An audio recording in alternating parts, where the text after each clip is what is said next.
Merhaba arkadaşlar, örgü kanalıma hoş geldiniz. Minik bebeklerimiz için güzel bir tığ işi set yaptım. Bugün bunları sizlere tanıtmak istiyorum. Bakın bebeğin üzerinde bulunan çok güzel mini salopet tulumu yaptım. Saç bandı yaptım. Bakın kız bebeklerimiz için çok güzel bir saç bandı. Yine bunun takımı olarak çok güzel tığ işi ayakkabılar yaptım. Bunu bu şekilde üçlü bir set olarak yaptım arkadaşlar. Ben bugün bu salopet tulumun anlatımını yapmak istiyorum. Bugün kız bebek için yaptım. Siz farklı renk iplikler kullanarak aynı salopet tulumu erkek bebekleriniz için de yapabilirsiniz.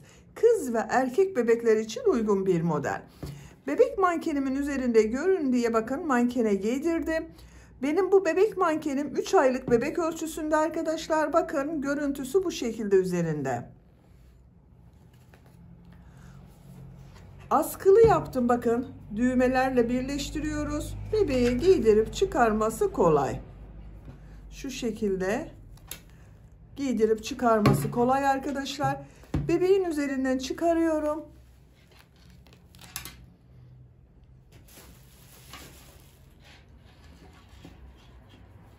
Bakın bu şekilde askıların ucuna düğme diktim. Burada yaptığım düğme ilikleriyle birleştiriyoruz.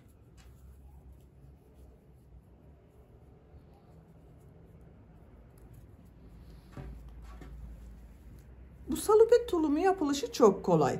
Yakadan zincir yaparak başlıyoruz. Ben bugün 3 aylık bir bebek için yaptım. Siz bu salopet tulumu yeni doğan bebek için yapabilirsiniz. 6 aylık bebek için yapabilirsiniz. 1, 2, 3, 4, 5 yaş, her yaş çocuklarınız için yapabilirsiniz. Tek yapmanız gereken 1 yaşa kadar benimle aynı sayıda başlayabilirsiniz arkadaşlar. Bu arttırma sırasını benim yaptığımdan bir sıra fazla yaparsanız 6-12 ay arası bebekleriniz için olur. Bu arttırma sırasını benim yaptığımdan 2 sıra fazla yaparsanız da 1-2 yaş arası çocuklarınız için olur. Yüksekliğinde yine bebeğinize ait bir tuluma ölçerek yaparsanız ayarlama yapabilirsiniz. Düğmelerini ben bu renk bir düğme kullanmayı tercih ettim. Siz istediğiniz gibi düğme kullanabilirsiniz. Bakın arka görüntüsü de bu şekilde. Bacak bölümlerinin görüntüsü bakın bu şekilde, çok kullanışlı arkadaşlar. Siz de bunun gibi bir set yapmak isterseniz bu tığ işi ayakkabıyı ve bu saç bandı anlatımlarını yaptım. YouTube kanalıma yükledim. Bunların olduğu YouTube linkini izlediğiniz bu videonun açıklama bölümüne ekliyorum. Siz o linkler üzerine tıklarsanız bunun gibi güzel bir takım yapabilirsiniz. Biz bugün bu kolay ve güzel tığ işi salopet örgüsünü yapacağız arkadaşlar. Salopet örgüsünde iplik olarak ben bugün bu ipliği kullandım. Orta kalınlıkta bir iplik arkadaşlar. 100 gram iplikte 240 metre var. 1,5 adet iplik kullandım.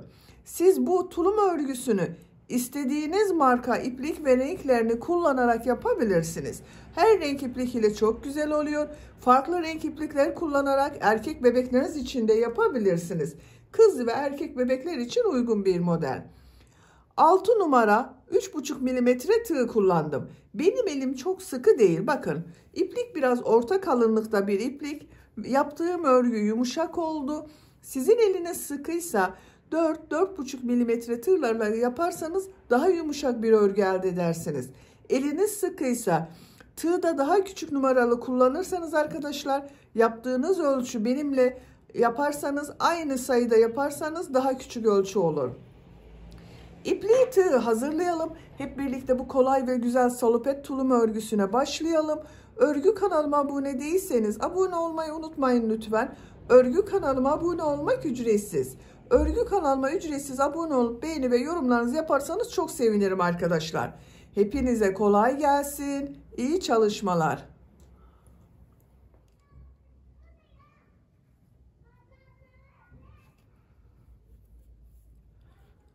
Zincir yapmak için ilk ilmeği ben bu şekilde yapıyorum. Yakadan zincir yaparak başlıyoruz. Zincirleri yapmaya başlıyorum bakın. 30 zincir yapalım. Çok sıkı zincirler yapmayalım. 30 zincir yaptım. Çok sıkı zincir yapmadım bakın.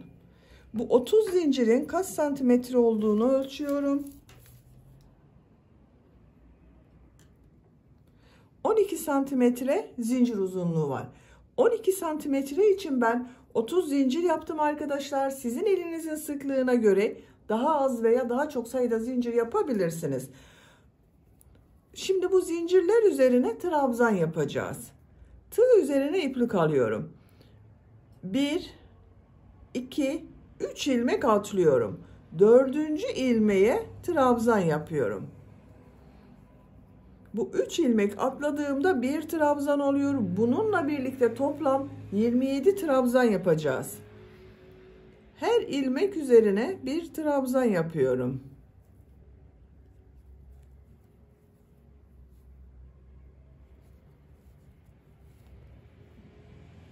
Sıra sonuna kadar devam edelim. Sıra sonuna kadar tamamladım. 2, 4, 6, 8, 10, 12, 14, 16, 18, 20, 22, 24, 26, 3 ilmek atladığımla birlikte 27 trabzan yaptım. Ben bugün 3-6 ay arası bebek için yapıyorum. Bu sayıda yaptım arkadaşlar. Siz bunu yeni doğan bebek için de yapabilirsiniz. Yeni doğan için de aynı sayıda başlayabilirsiniz. 2 zincir fazla başlayıp 32 zincir ile başlayabilirsiniz. 29 trabzan yaparsanız 6-12 aylık bebek için olur. 4 zincir fazla yaparsanız bunu 31 trabzan ile yaparsanız da 1-2 yaş arası çocuklarınız için olur. Her yaş için bu şekilde arttırmalar yapabilirsiniz. Bu trabzan sayısının tek sayı olması gerekiyor. Benim 27 trabzan var. 29, 31, 33, 35 trabzan olarak yapabilirsiniz. İkinci sıradayız. İkinci sırada model sırası yapacağız. Modeli yerleştirmeden önce orta noktayı buluyorum arkadaşlar. 27 trabzan var. 2, 4, 6, 8, 10, 12, 13. Bu 14. ilmeğe işaret yapıyorum. Diğer tarafta da bakın 2, 4, 6, 8, 10, 12, 13 var. 13 ilmek burada var. 13 ilmek burada var. Model çok kolay. Bir zincir yapıyorum. Örgüyü çeviriyorum. Bakın örgünün ters tarafından model yapacağız. Düz taraftan trabzan yapıyoruz. İlk ilmek üzerine sık iğne yapıyorum. Tığ üzerine 2 defa iplik doluyorum. Üçlü trabzan yapıyorum.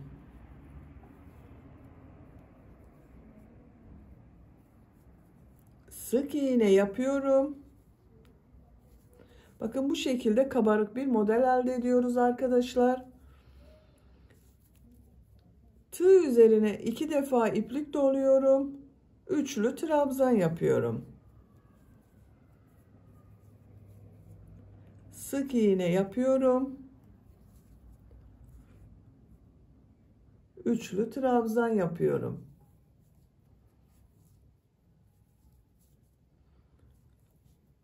Sık iğne yapıyorum. Üçlü trabzan yapıyorum.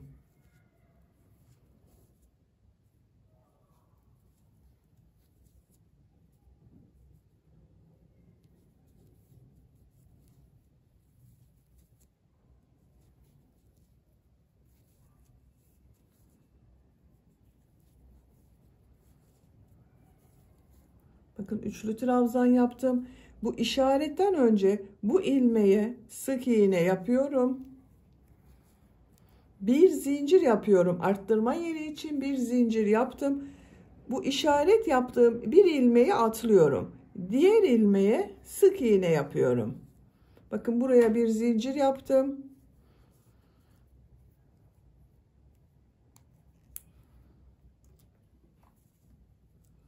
Tığ üzerine 2 defa iplik doluyorum. Üçlü trabzan yapıyorum. Sık iğne yapıyorum. Üçlü trabzan yapıyorum. Bakın modelin görüntüsü bu şekilde. Bu işaret yaptığım yere kadar 2, 4, 6 model yaptım. Diğer tarafa da 6 model yapacağız. Sıra sonuna kadar devam edelim. Sıra sonuna kadar modelleri yaptım. Bakın buraya bir üçlü trabzan yaptım. Son ilmeği sık iğne yapacağız. Bir alt sırada 3 ilmek atlayarak yaptığım bir trabzan var. Bunun son zincir üzerine bakın sık iğne yapıyorum.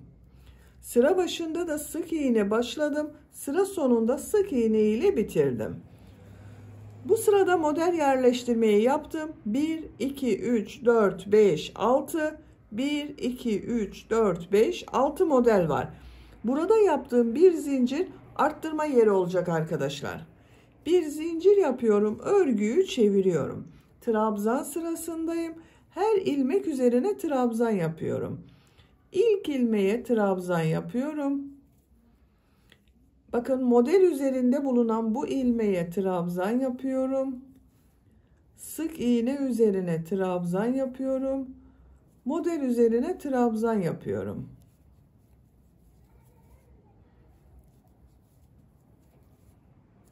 Her ilmek üzerine trabzan yapıyoruz. Burada yaptığım bir zincire kadar devam edelim. Burada yaptığım bir zincire kadar trabzan yaparak tamamladım. Bu bir zincir üzerine bir trabzan, bir zincir, bir trabzan yapıyorum.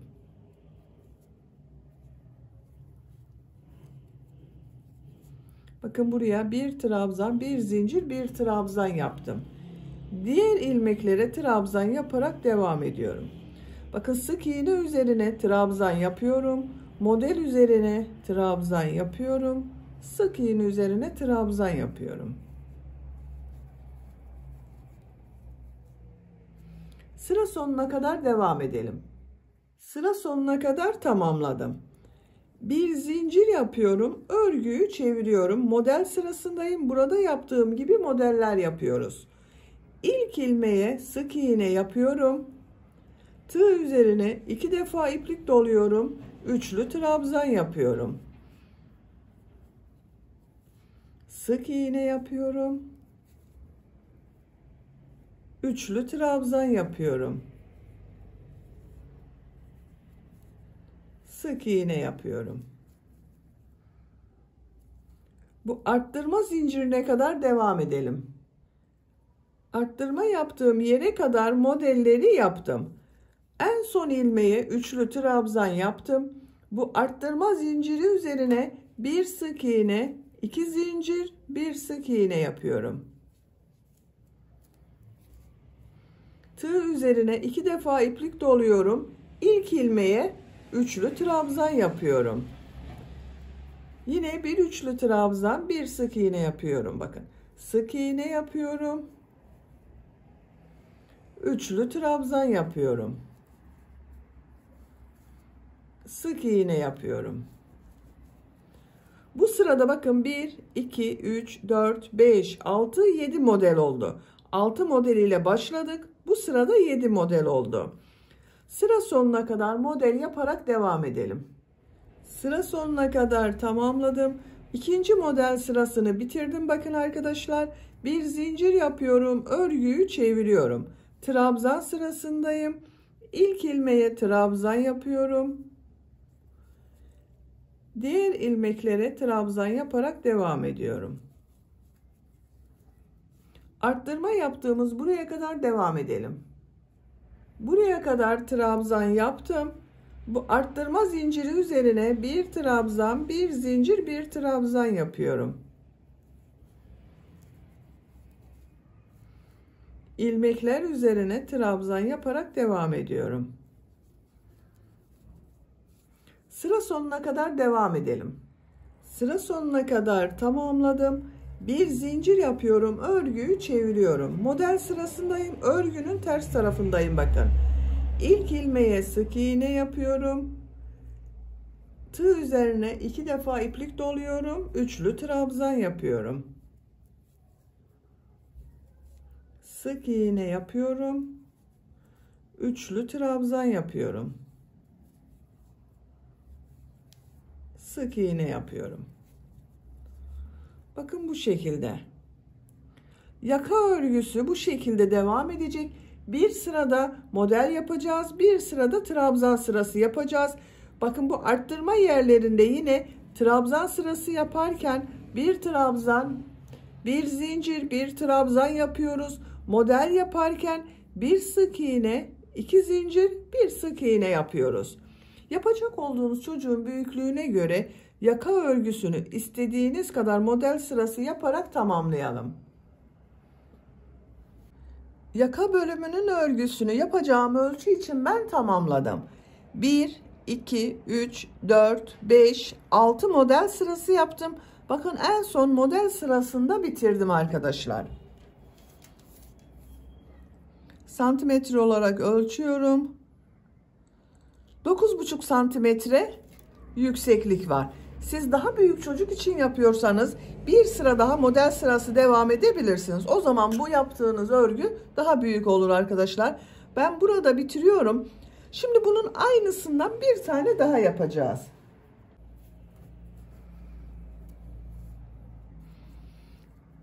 İlk ilmeği yapıyorum. Zincirleri yapmaya başlıyorum. Ben 30 zincir ile başladım. Siz kaç zincir ile başladıysanız aynı sayıda zincir yapalım. 30 zinciri tamamlayalım. 30 zincir yaptım.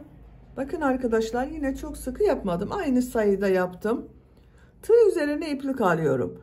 1, 2, 3 ilmek atlıyorum. 4. ilmek içine trabzan yapıyorum. Bu 3 ilmek atladığımda bir trabzan. Bunda ben 27 trabzan yaptım. Buraya da 27 trabzan yapıyorum. Sıra sonuna kadar devam edelim. Zincirler üzerine trabzan olarak tamamladım. Yine ortada bulunan ilmeğe işaret yapıyorum. 2, 4, 6, 8, 10, 12, 13. Bakın 14. ilmek. Diğer tarafta da 13 ilmek var. 2, 4, 6, 8, 10, 12, 13 ilmek.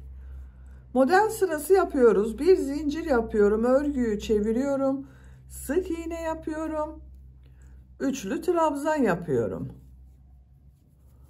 Sık iğne yapıyorum. Üçlü trabzan yapıyorum. Sık iğne yapıyorum. Model sırası yapıyoruz arkadaşlar. Bu bölümde diğer bölümün aynı olacak. Bu bölümü de aynı sırada, aynı sayıda tamamlayalım gelelim. Diğer bölüm örgüsünü aynı sayıda başladım. Bakın aynı şekilde yaptım. 1, 2, 3, 4, 5, 6 model sırası yaptım. Orada bitirdim. 1, 2, 3, 4, 5, 6 model sırası yaptım. Bakın trabzan sırasının olduğu sıraya geldim, bitirdim.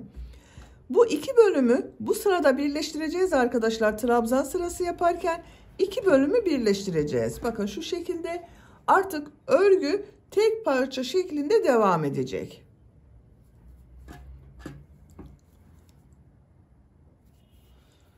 Sıra sonunda 2 zincir yapıyorum. Örgüyü çeviriyorum. Bu ilk ilmeğe hiçbir şey yapmıyorum. Bakın bu 2 zincirde bir trabzan, ilmekler üzerine trabzan yaparak devam ediyorum. Her ilmek üzerine bir trabzan yapıyorum. Arttırma yerine kadar devam edelim. Arttırma yaptığımız buraya kadar bakın trabzan yaptım. Bu arttırma zincirinin üzerine bir trabzan, bir zincir, bir trabzan yapıyorum. Sık iğne üzerine trabzan yapıyorum. Model üzerine trabzan yapıyorum. Sıra sonuna kadar devam edelim. Son ilmekte arkadaşlar, bu son ilmek ile diğer bölümü birleştireceğiz. Buraya kadar devam edelim. Sıra sonuna kadar bakın trabzan yaptım. Son trabzanı yapmadım arkadaşlar. Bu son trabzanı yaparken diğer bölüm ile birleştireceğiz. Bakın. Tığ üzerine iplik alıyorum. Son ilmeğe trabzan yapıyor gibi ilmek aldım, çıkardım. 2 ilmekten çıkarıyorum. Bakın burada bekletiyorum. Tığ üzerinde 2 ilmek var. Tığ üzerine tekrar iplik alıyorum. Diğer parçanın bakın bu ilk ilmek üzerine aldım. 2 ilmekten çekiyorum. Bakın orada da bir trabzan oluşuyor. İplik alıyorum. Üçünü içinden bir defa da çekiyorum. Bakın bir trabzan burada oluştu. Bir trabzan burada. Ama bakın bu sırada bir ilmek oluştu. Tığ üzerine iplik alıyorum. Diğer ilmekler üzerine trabzan yaparak devam ediyorum.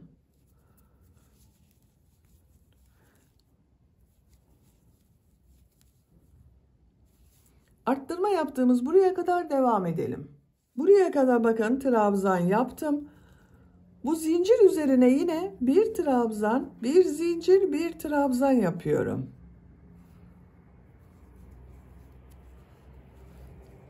Bakın bu sık iğne ilmeği üzerine trabzan yapıyorum. Model üzerine trabzan yapıyorum. Sıra sonuna kadar devam edelim.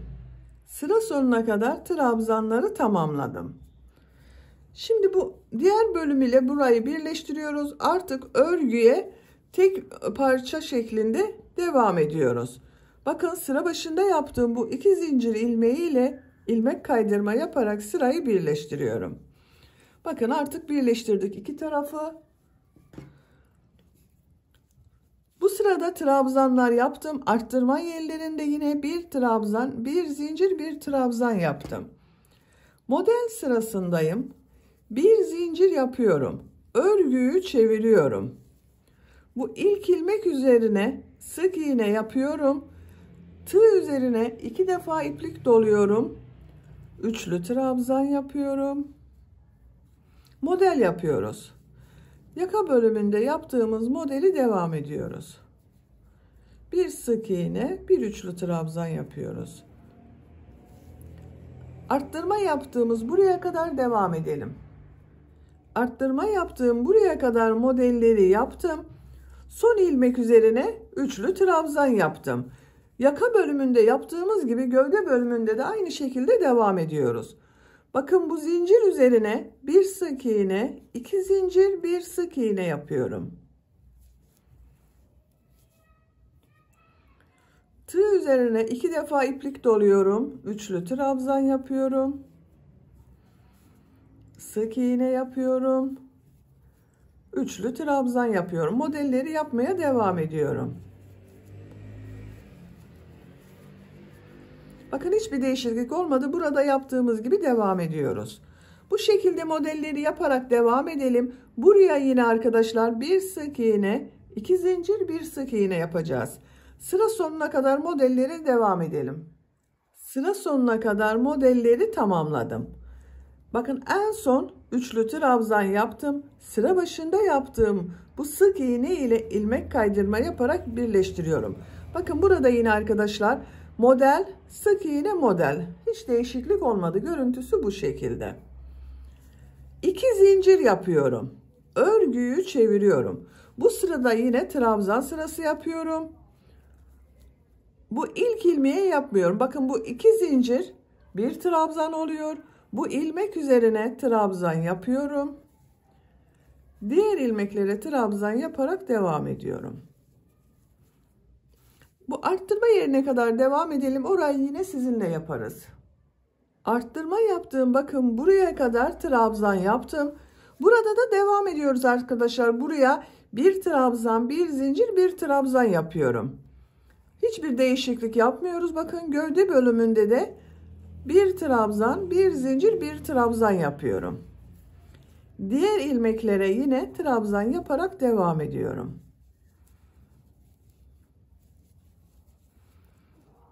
Trabzan yaparak devam edelim. Buraya yine bir trabzan, bir zincir, bir trabzan yapacağız. Sıra sonuna kadar tamamlayalım.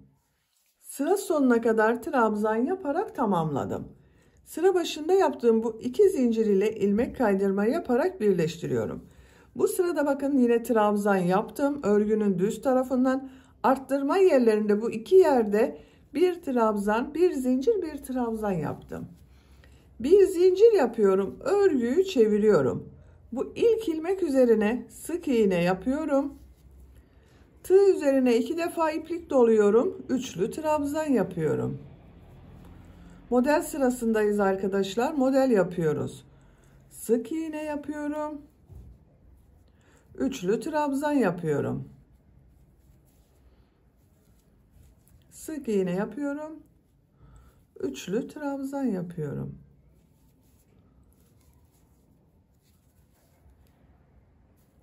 Sıra sonuna kadar devam edelim. model yaparak sıra sonuna kadar tamamladım. En son bakın üçlü trabzan yaptım. Yaptığım bu üçlü trabzanı bu sıra başında yaptığım sık iğne ile ilmek kaydırma yaparak birleştiriyorum. Bakın birleştirme yaptığım yerin görüntüsü bu şekilde. 2 zincir yapıyorum. Örgüyü çeviriyorum. Bu sırada trabzan sırası yapıyoruz. Tığ üzerine iplik alıyorum. Bakın aynı ilmeğe yapmıyorum. Bu ilmek yerine buraya 2 trabzan yaptım. Bu model yaptığım ilmeğin üzerine trabzan yapıyorum. Her ilmek üzerine bir trabzan yapıyorum. İlmek atlamamaya dikkat edelim arkadaşlar. İlmek atladığımız zaman modeller bir sonraki sırada denk gelmiyor. Bakın trabzan yapıyoruz. Arttırma yerinde yine bir trabzan, bir zincir, bir trabzan yapıyoruz. Sıra sonuna kadar devam edelim. Sıra sonuna kadar tamamladım. Sıra başında yaptığım bu 2 zincir ile ilmek kaydırma yaparak sırayı birleştiriyorum. Bakın bir sıra trabzan yaptım. Bu arttırma yaptığımız yerde yine bir trabzan, bir zincir, bir trabzan yaptım.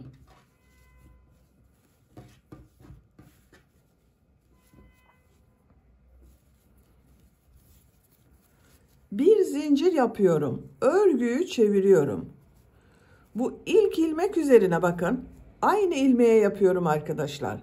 Bir sık iğne yapıyorum. Model yapıyoruz bu sırada. Tığ üzerine 2 defa iplik doluyorum. Üçlü trabzan yapıyorum. Sık iğne yapıyorum. Üçlü trabzan yapıyorum.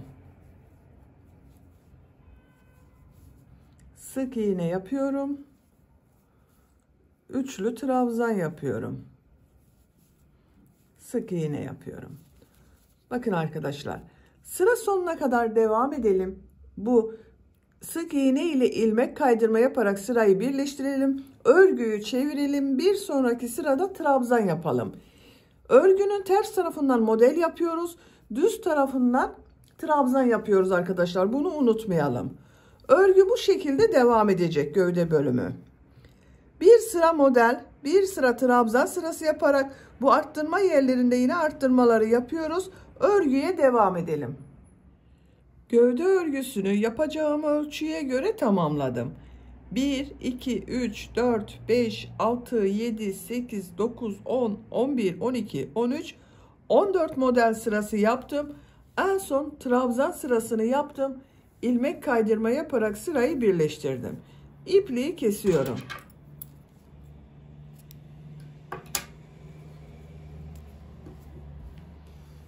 ...14 sıra yaptım arkadaşlar. Siz daha büyük yapmak istiyorsanız bu model sırasını 1 veya 2 sıra devam edebilirsiniz. Bir sıra fazla yaparsanız 6 aylık bebek için çok güzel olacaktır. Santimetre olarak ölçüyorum.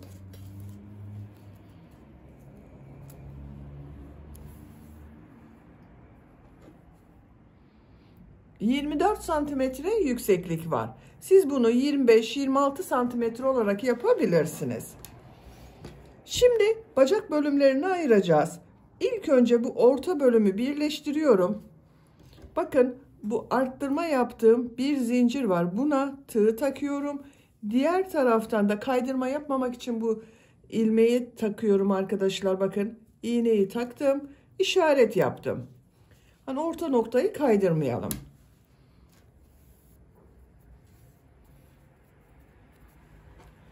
Buradan bakın işaret yaptım. 1, 2, 3. ilmekten karşıdan da 1, 2, 3, 2 ilmeği birleştiriyorum. Buradan bir ilmek alıyorum. Zincir yapıyorum, sağlamlaştırdım. İlmek kaydırma yaparak birleştiriyorum. Bakın şu şekilde karşılıklı iki taraftan da ilmeği takıyorum, çekiyorum, çıkardım. İlmek kaydırma yapıyoruz. 6 ilmeği bu şekilde birleştireceğiz. İşareti çıkarıyorum artık arkadaşlar.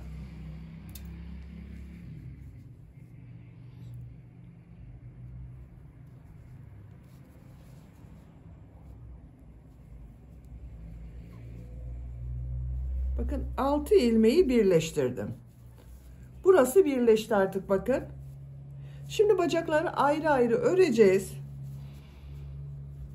Şu şekilde örgünün ters tarafından yine model sırası yapıyorum. Bu ilk ilmek üzerine sık iğne yapıyorum. Bakın denk gelmesine de dikkat ediyorum arkadaşlar. Sık iğne üzerine sık iğne yaptım. Üçlü trabzan yapıyorum. Sık iğne yapıyorum. Üçlü trabzan yapıyorum. Sık iğne yapıyorum. Aynı modelleri yapıyoruz. Bu sıra sonuna kadar devam edelim. Modelleri sıra sonuna kadar yaptım. Son ilmeğe sık iğne yaptım. Sıra başında yaptığım bakın bu sık iğneye değil, model üzerinde bulunan bu ilmek ile ilmek kaydırma yaparak sırayı birleştiriyorum. Burada bakın model, sık iğne model oldu arkadaşlar. Trabzan sırasındayım. 2 zincir yapıyorum.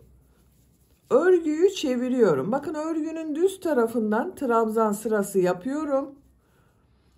Her ilmek üzerine trabzan yapıyorum.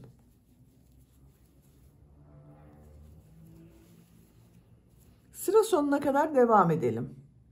Sıra sonuna kadar trabzan yaptım. İlk ilmek ile ilmek kaydırma yaparak sırayı birleştiriyorum. Bakın bir sıra model yaptım, bir sıra trabzan sırası yaptım. Buradan itibaren artık bir düz bir ters örgüler yapacağız. Siz isterseniz bu bacak boyunu bir model sırası ve trabzan sırası yaparak biraz uzun yapabilirsiniz. 2 zincir yapıyorum. İlk trabzan bakın şu şekilde boşluktan alıp trabzan yapıyorum. Bu bacak bölümünün biraz dar olması için arkadaşlar örgünün ters tarafından bakın şu şekilde 2 trabzanı birlikte alıyorum. 2 trabzanı birlikte yapıyorum. Trabzan yaptım. Bir düz trabzanı boşluktan alıp trabzan yapıyorum. Bakın ters taraftan 2 trabzanı birlikte alıyorum. Bu ikisini birlikte alarak trabzan yapıyorum. Düz taraftan boşluktan alıp trabzan yapıyorum. 2 trabzan ters taraftan birlikte alarak trabzan yapıyorum.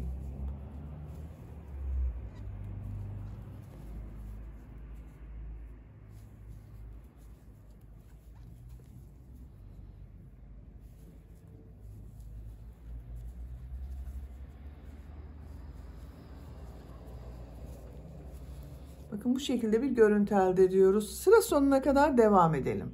Sıra sonuna kadar tamamladım. Son trabzanı düz taraftan bakın bir trabzan boşluktan aldım, trabzan yaptım. İlk yaptığım bu ilmek ile ilmek kaydırma yaparak birleştiriyorum. Sıra başında yaptığım bu 2 zincir bakın ters tarafta görünen trabzan oldu. Bacak örgüsünün görüntüsü bu şekilde. Şimdi bu yaptığımız trabzanları nasıl görüyorsak o şekilde boşluktan alıp trabzan yapıyorum. 2 zincir yapıyorum. Düz tarafta görüyorum. Düz taraftan boşluktan alıp trabzan yapıyorum. Ters tarafta görüyorum. Boşluktan alıp trabzan yapıyorum. Eksiltme yapmıyorum bakın arkadaşlar. Birer defa yapıyorum. Ters taraftan boşluktan alıp trabzan yapıyorum. Düz taraftan boşluktan alıp trabzan yapıyorum.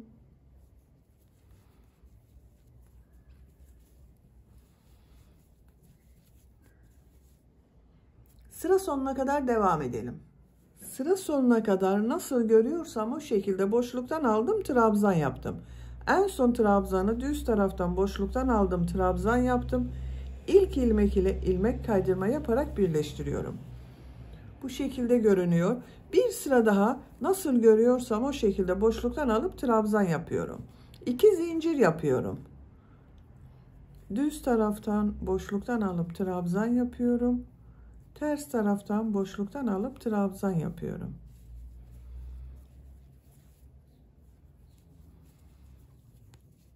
Sıra sonuna kadar devam edelim. Sıra sonuna kadar tamamladım. İlk ilmek ile ilmek kaydırma yaparak birleştiriyorum. İpliği kesiyorum.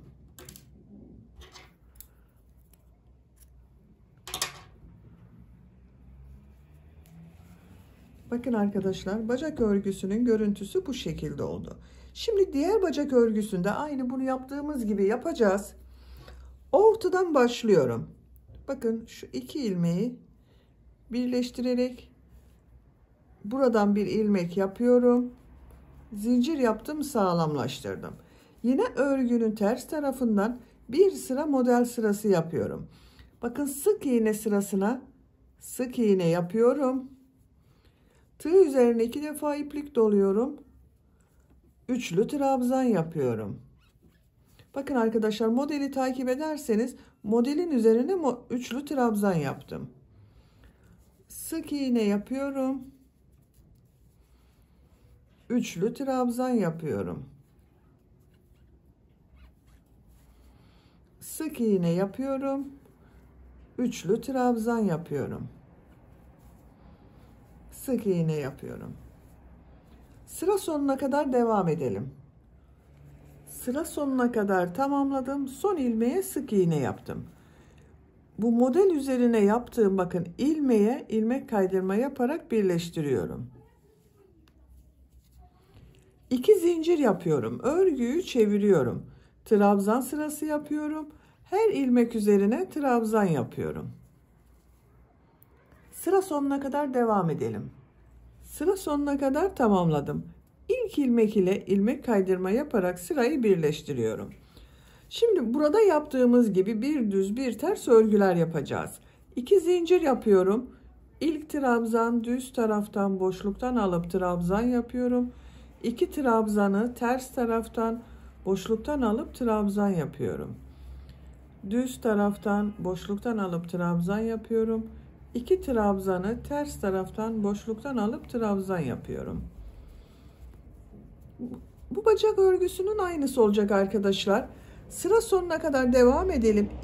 İlmek kaydırma yapalım, birleştirelim. 2 zincir yapalım, bir sonraki sıraya başlayalım. Bu bacak örgüsünü kaç sıra yaptıysanız bu bacak örgüsünde aynı şekilde tamamlayalım, bitirelim. Diğer bacak örgüsünü de tamamladım. İpliği kesiyorum.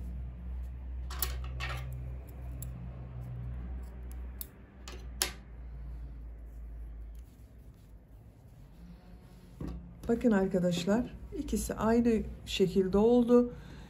Bunu 1 2 3 sıra bir düz bir ters örgü yaptım. Bunu da aynı yaptım. Bakın 1 2 3. Şimdi yaka bölümünü yapalım. Yaka bölümüne bakın. Örgünün ters tarafından şu şekilde şu ilmekten bir ilmek yapıyorum. Sık iğne sırası yapacağız. Aynı ilmeğe sık iğne yapıyorum. Diğer ilmeklere sık iğne yaparak devam ediyorum. Her ilmek üzerine bir sık iğne yapıyorum. Sıra sonuna kadar devam edelim. Sıra sonuna kadar sık iğne olarak yaptım. Bir sıra daha sık iğne yapıyorum. Bir zincir yapıyorum. Örgüyü çeviriyorum. İlk ilmek üzerine sık iğne yapıyorum. Diğer ilmeklere sık iğne yaparak devam ediyorum.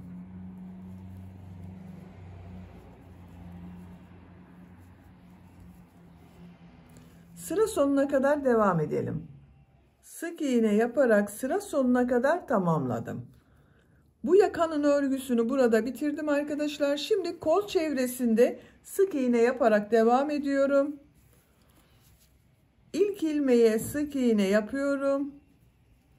Diğer ilmeklere sık iğne yapıyorum.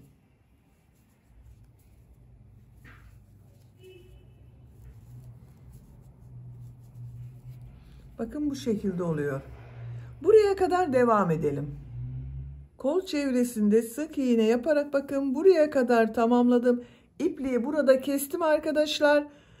Örgünün ters tarafından yapacağız burayı. Onun için ipliği burada kestim. Şu şekilde bakın örgüyü çeviriyorum. Buraya düğme ilikleri yapacağız. Bu ilmekten bir ilmek yapıyorum. Bir zincir yapıyorum, sağlamlaştırdım. Aynı ilmeğe sık iğne yapıyorum. İkinci ilmeğe sık iğne yapıyorum. Bakın 2 sık iğne yaptım. Düğme iliği için 3 zincir yapıyorum. 2 ilmek atlıyorum. 3. ilmeğe sık iğne yapıyorum. Düğme iliğini bakın buraya yaptım. Diğer ilmeklere sık iğne yaparak devam ediyorum. Sıra sonunda 4 ilmek kalasıya kadar devam edelim. Sıra sonunda 4 ilmek kalasıya kadar sık iğne yaptım. Buraya yine düğme iliği yapacağız. Düğme iliği için 3 zincir yapıyorum. 2 ilmek atlıyorum. Son 2 ilmek üzerine sık iğne yapıyorum. Bakın ikinci düğme iliğini de buraya yaptım. Bir zincir yapıyorum. Örgüyü çeviriyorum. 2 ilmek üzerine sık iğne yapıyorum. Düğme iliği yaptığım bu 3 zincir üzerine 2 sık iğne yapıyorum. Diğer ilmeklere sık iğne yaparak devam ediyorum. Bakın düğme iliği daha belirgin oldu. Diğer düğme iliği yaptığım bu zincire kadar devam edelim. Düğme iliği yaptığım zincire kadar sık iğne olarak tamamladım. Bu zincirler üzerine 2 sık iğne yapıyorum. Burada 2 ilmek var, sık iğne yapıyorum. Bakın arkadaşlar, düğme iliklerini yaptık. Diğer tarafa askı yapacağız. Bu düğme ilikleriyle birleştireceğiz. Bu kol çevresinde de burada yaptığım gibi sık iğne olarak devam ediyorum.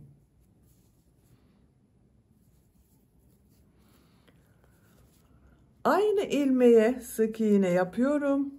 Diğer ilmeklere sık iğne yaparak devam ediyorum.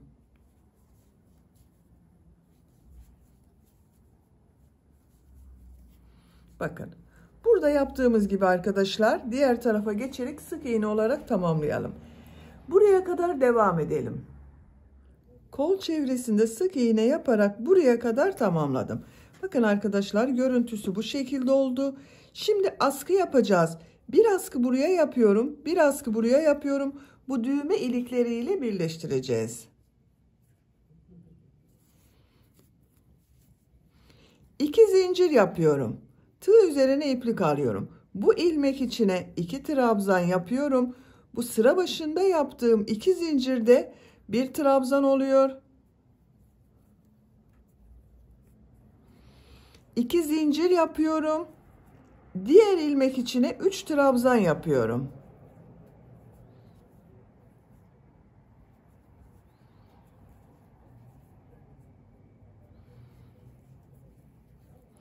Bakın 3 trabzan, 2 zincir, 3 trabzan yaptım. 2 zincir yapıyorum. Örgüyü çeviriyorum. Burada yaptığım 2 zincir üzerine 3 trabzan, 2 zincir, 3 trabzan yapıyorum.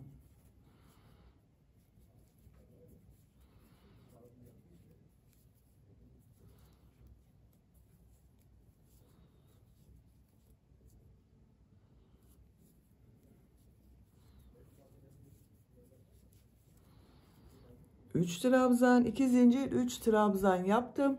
2 zincir yapıyorum. Örgüyü çeviriyorum. Bu 2 zincir üzerine 3 trabzan, 2 zincir, 3 trabzan yapıyorum.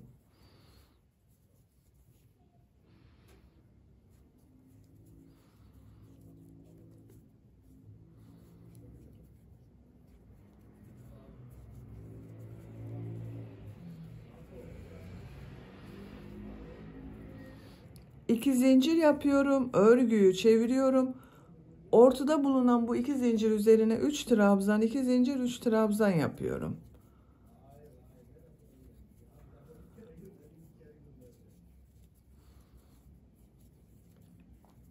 Bakın bu şekilde oluyor askı örgüsü.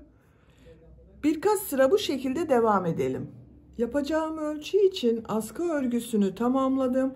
1, 2, 3, 4, 5, 6, 7, 8, 9 modeli sırası yaptığım ipliği kestim.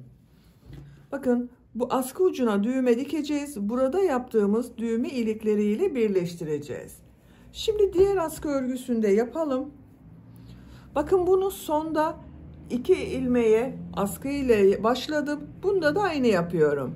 1 2 ilmek atlıyorum. Bakın buna 1 ilmek yapıyorum. Zincir yaptım, sağlamlaştırdım. 2 zincir yapıyorum. Aynı ilmek içine 2 trabzan yapıyorum. Bakın sıra başında yaptığım zincirle birlikte 3 trabzan oldu. 2 zincir yapıyorum. Diğer ilmeğe 3 trabzan yapıyorum.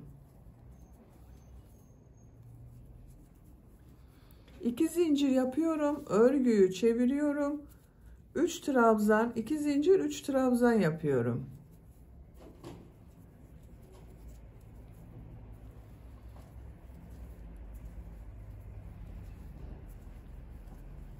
İki zincir yapıyorum, örgüyü çeviriyorum.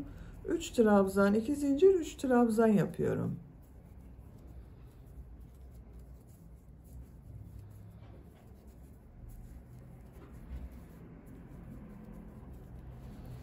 Bu askıyı kaç sıra yaptıysanız bu askı örgüsünde tamamlayalım.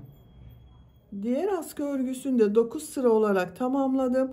1, 2, 3, 4, 5, 6, 7, 8, 9. Bakın bu şekilde oldu. Siz bu askıyı kaç sıra yaptıysanız bu da aynı sırada olacak arkadaşlar. Böylece salopet tulum örgüsünde bitirmiş oldum. Buraya düğmelerini dikerek bakın kullanabiliriz artık. İstediğiniz gibi düğme kullanabilirsiniz. Çok güzel oldu arkadaşlar. Bakın gördüğünüz gibi çok da kolay.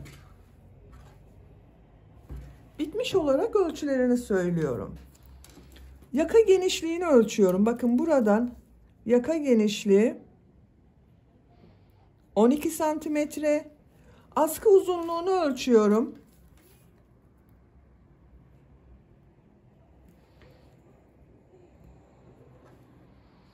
12 santimetre.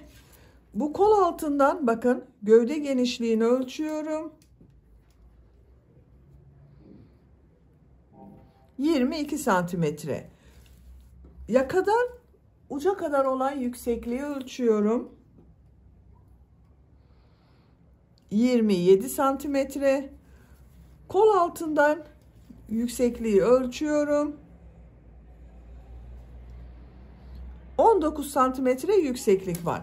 Ben bugün 3 aylık bir bebek için yaptım. Yeni doğan bebekte kullanabilir arkadaşlar. 1 aylık bebeğe çok güzel olur. Beni dinlediğiniz ve izlediğiniz için hepinize çok teşekkür ederim. Örgü kanalıma abone değilseniz abone olmayı unutmayın lütfen. Sizlerle yeni örgülerde görüşmek dileğiyle. Hoşça kalın, sevgiyle kalın.